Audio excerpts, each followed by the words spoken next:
નમસ્કાર દર્શક મિત્રો, હું શીતલ મહેતા ન્યૂઝ ઓફ કચ્છમાં આપનું સ્વાગત છે। જોઈએ આજના સમાચાર।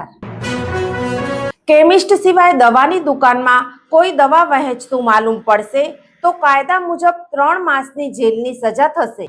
ગુજરાતમાં હવે મેડિકલ સ્ટોરમાં દવાના નિયમો કડક બનાવવામાં આવી રહ્યા છે, ત્યારે ગુજરાત સ્ટેટ ફાર્મસી કાઉન્સિલ દ્વારા નવો નિયમ લાગુ કરવામાં આવ્યો છે, જે મુજબ દવાની દુકાનોમાં ફાર્માસિસ્ટ સિવાય કોઈ અન્ય દવાનું વેચાણ નહીં કરી શકે।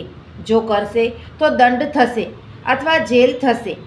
ગુજરાતમાં દવાની દુકાનોમાં એક એવો નિયમ લાગુ કરવામાં આવ્યો છે, જેનો ચુસ્તપણે અમલ કરવામાં આવ્યો છે, જેમાં ફાર્માસિસ્ટ સિવાય અન્ય કોઈ પણ વ્યક્તિ એલોપેથિક દવાનું વિતરણ નહીં કરી શકે।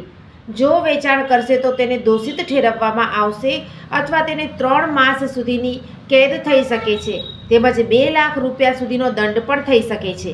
કેટલાક કેસમાં ફાર્માસિસ્ટનું લાયસન્સ પણ રદ કે સ્થગિત થઈ શકે છે। નવા નિયમ મુજબ રજિસ્ટર્ડ ફાર્માસિસ્ટ સિવાય અન્ય કોઈ વ્યક્તિ દવાનું વેચાણ નહીં કરી શકે।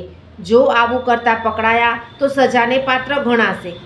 9 ડિસેમ્બરના રોજ ફાર્મસી કાઉન્સિલના એડિશનલ રજિસ્ટ્રાર દ્વારા તમામ હોસ્પિટલના સંચાલકો, મેડિકલ સ્ટોર કે ફાર્મસીઝના માલિકો અને ફાર્માસિસ્ટ માટે આ માહિતી બહાર પાડવામાં આવી છે। ભારત સરકારના કાયદા અને ન્યાય મંત્રાલય દ્વારા જન્મ વિશ્વાસ એક્ટ મુજબ જે વ્યક્તિ ફાર્મસી અધિનિયમની જોગવાઈનું ઉલ્લંઘન કરશે તેની સામે પગલાં લેવાશે। એ પણ સામે આવ્યું કે રાજ્યમાં અનેક એવી દવાની દુકાનો છે જે ફાર્માસિસ્ટના લાયસન્સ પર જ ચાલે છે, જેના પર હવે રોક લાગી શકે છે। દર્શક મિત્રો, આજે તારીખ 16 ડિસેમ્બર 2025 આ હતા આજના સમાચાર। આવતીકાલે ફરી મળીશું, ત્યાં સુધી મને રજા આપશો। નમસ્કાર।